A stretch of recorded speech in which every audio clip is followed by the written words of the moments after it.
आता हे गुऱ्हाळ आम्हा पाहिजे सत्वर गुळ पूर्वसूचित कथा रसाळ श्रवणार्थ सकळ उत्सुक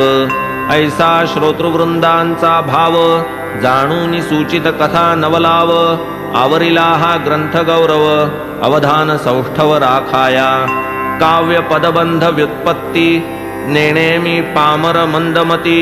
करधृत लेखणी धरो निहाती साईच लिहविती ते लिहितो साई नसता बुद्धिदाता तरी मी कोण चरित्र लिहिता त्याची कथा तोची वदविता आणिक लिहविता ही तोच असो आता कथानुसंधान चावडी हंडी प्रसाद कथन करू म्हणून दिधले आश्वासन कथा निरूपण ते परिसा आणि काही तदंगभूत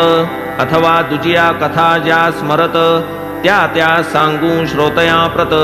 त्या सावचित्त परिसाव्या धन्य साई कथांचा नवलाव धन्य धन्य श्रवण प्रभाव मनने प्रकटे निजस्वभाव थोरावे सद्भाव साई पदी आता आधी चावडी वर्णन समारंभाचे करू दिग्दर्शन बाबा करीत एकांतराशयन चावडी लागून नियमाने एक रात्र मशिदीत दुजी क्रमित चावडी प्रत ऐसा हा क्रम बाबांचा सतत समाधीपर्यंत चालला पुढे 1909 सन 10 डिसेंबर तैपासून चावडी माझी साईंचे अर्चन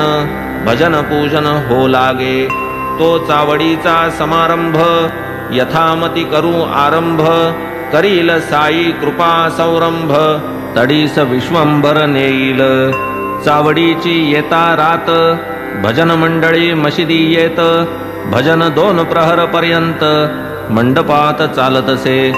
मागे रथ शोभायमान दक्षिणांगी तुलसी वृंदावन सन्मुख बाबा स्थानापन्न मध्ये भक्तजन भजनार्थी